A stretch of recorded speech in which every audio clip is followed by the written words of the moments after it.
you know that every compartment has individual heating and oxygen supply in case of emergency? And did you know that all the walls are filled with a plastic self-sealing compound like a car tire, so that if a small meteor hits it, it won't lose too much air? Well, sure, it's safe. 1,000 miles straight up over Earth, and you're as safe as in your bed at home. Hooray for safety. And now, my dear cheapskate husband, will you do me the favor of buying me another bit of champagne? Or will I have to buy it myself? Oh, darling, this is our last night together for 6 months. So I suppose I'll have to buy more champagne. Hey, waiter!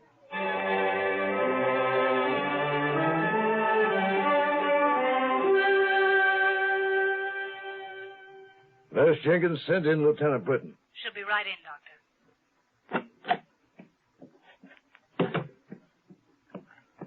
You wanted to see me, Major James? I certainly do.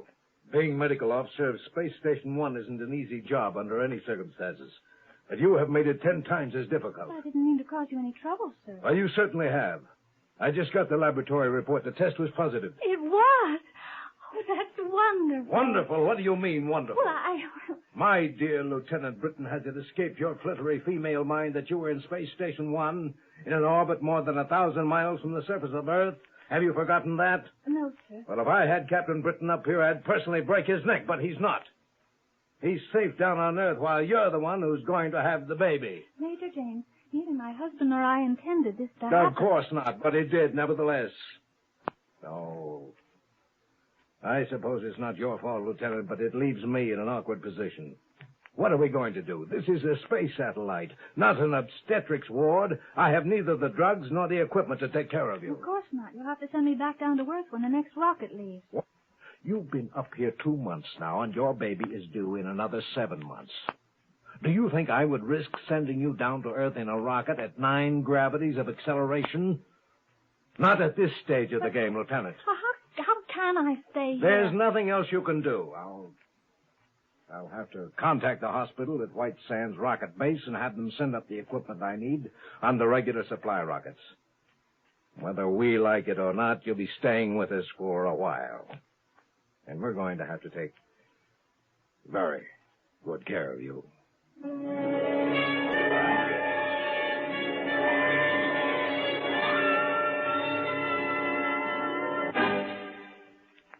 Exploring Tomorrow continues in just a moment. This is Bill Goodwin. You know, someone once said humor is the true democracy. And that's why we Americans can smile when we tell the stories of the legendary heroes who helped to build our country's great institutions and industries. Like Bowleg Bill, hero of the tuna fishing industry. Back in Provincetown, Massachusetts, they claimed that when it came to hauling in the horse mackerel, as the Easterners call tuna, Bill could handle 2 gaffs at once and catch more than any 6 men put together. And they're still talking about the time Bill caught old Slick Britches, the biggest horse mackerel of them all. No one could ever get his hooks into Slick Britches, who weighed 2,000 pounds and had a tail 6 feet long. But Bowleg Bill promised to land him single-handed. He set out in his boat, toss-up, and when he spotted Slick Britches, he made a grab for him, but the tuna slipped through his hands. So Bill dove over the side, and before folks knew what had happened, Bill was sitting astride old Slick Britches, who was bucking like a bronco. He leaped almost a mile out of the water, but Bill hung on. All over the harbor they went, jumping and leaping, but still Bill hung on. Fight leap over the toss-up, and then calmed down, all the fight gone out of him. Bill steered him toward shore, but all of a sudden he headed him back out to sea, slapped the tuna's tail, and jumped off. The folks were mighty disappointed when Slick Britches disappeared, but it was like Bill told them. There's nothing that'll break a cowhand's heart so quick as to find a critter with the ruff all rode off at the first mount. Yes, sir, it is a democracy which lets us tell the stories of such a legendary character as Bowleg Bill with a twinkle in our eyes and a chuckle in our throats. And so long as we continue to laugh together as a people, ladies and gentlemen, we will live together as a nation. Alice had called attention to the fact that the space station had not been adequately designed. It had been designed all right to take care of men and of women, but taking care of human individuals is not enough if we are to really enter the space stage. We have to take care of the human race. That's something Alice was bringing to attention. Here's some more of the laboratory reports on Lieutenant Alice Britton, Doctor. Oh, yes, from her last checkup. How is she doing this? Seems to be doing quite well, Doctor. The light gravity is helping, I think. Oh, only 59 days to go. Less than 2 months, if our figuring is correct. I have nearly all the equipment I need now, and by the time she's ready, it'll all be here. I've been checking it off the list as the supply rockets unload each piece. You don't have far to go. You know, Nurse, 5 months ago when I found out that Lieutenant Britton was going to have a baby, I was really worried. But now it looks as though there's going to be nothing to it. One of the doctors from White Sands Rocket Base is coming up next month to help, and everything ought to go pretty smoothly. But I was sure worried for a while. Why were you worried, Doctor? After all, women aren't supposed to go around having babies in space stations. Well, it looks as though Lieutenant Britton is going to set a precedent. Good heavens, I hope not. If all the women in the Space Service get that idea, we'll be running a nursery up here, not a fueling station. Well, you'll just have to. Oh, emergency signal. There's been an accident. Phone, Doctor. Yeah, I'll get it. Sick ward, Major James speaking. What? Have you got her out of there? Well, then put her on a stretcher and get her to Ward 3. I'll be right down. What happened, Doctor? A small meteorite hit Section 6, and Lieutenant Britton was in there when it happened. They're bringing her up now, but there's no way of knowing how badly she's hurt.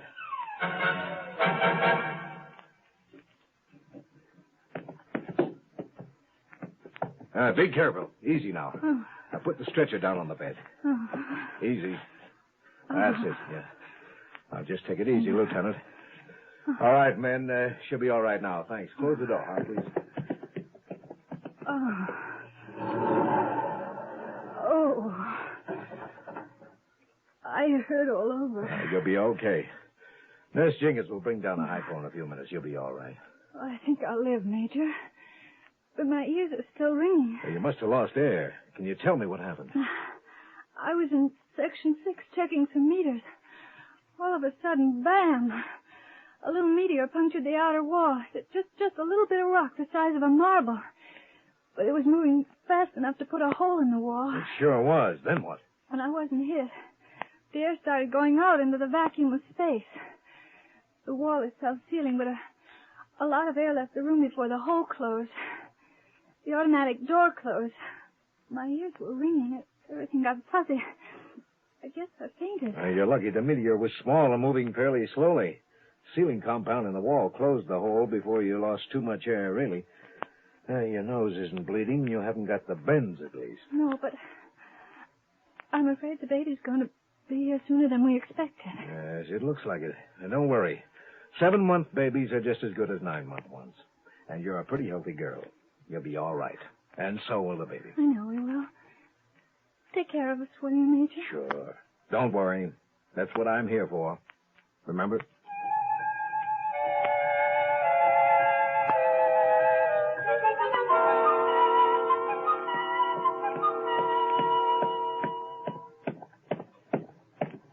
How is she, Nurse?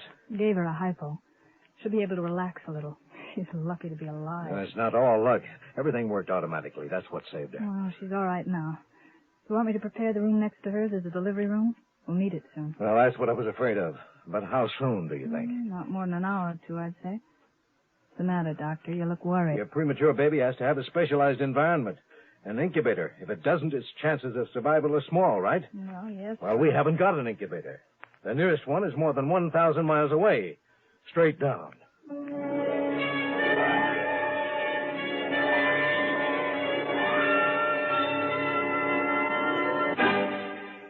The plans that had been made, again, were not sufficient. You know, many times, a man who is working with machines and knows the machine in full, understands what it does and its functions, has never recognized what its basic nature is. He's too close to it. It's the forest and the trees again. And sometimes somebody who really doesn't know as much about the machine understands it better. Major James speaking.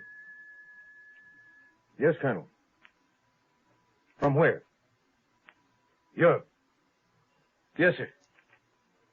Yes, I understand, sir. Very well, Colonel. Thank you. Oh, brother, that does it.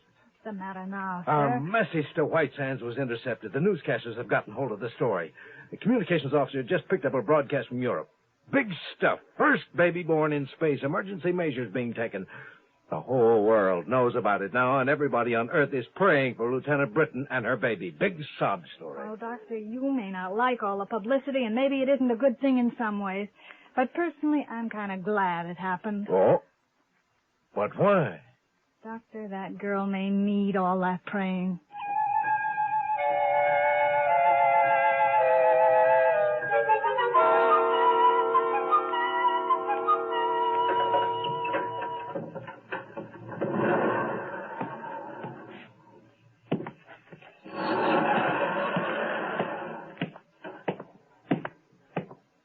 Well, we better get things ready, nurse. How long do we have? Half an hour at the outside. I had Nurse Bryson fix up the preliminaries.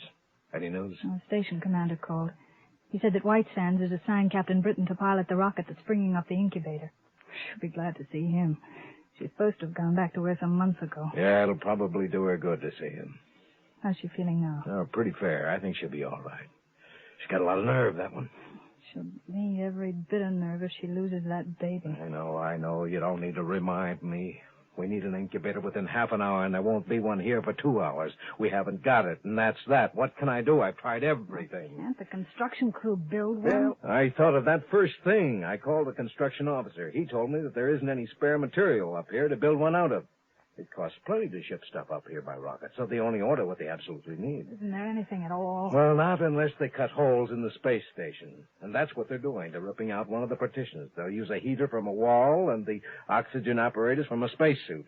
They're trying to get it finished in time. But they won't finish in time, is that it? That's it. They'll get done about 15 minutes before the rocket gets here. There's just no time, that's all.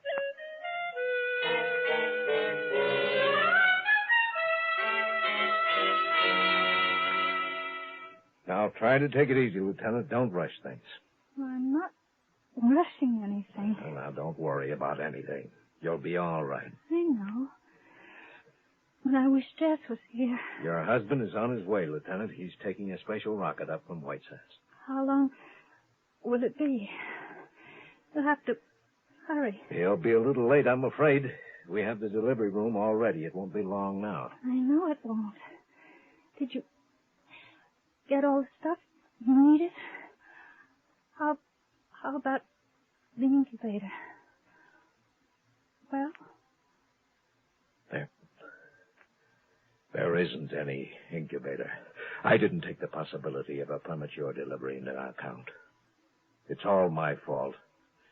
But I've done what I could. Your husband is bringing an incubator up in the rocket. It won't be too long. I think we'll be able to keep the child in good health until he gets here. Lieutenant Britton. Alice, this is no time to get hysterical. Stop it. I'm not hysterical, Doctor. You are. Look at you. You're so nervous. You can't even think straight. What do you mean? Well, figure it out for yourself. Take a look around you and ask yourself, why is a space station like an incubator? Good heavens, of course. That's it.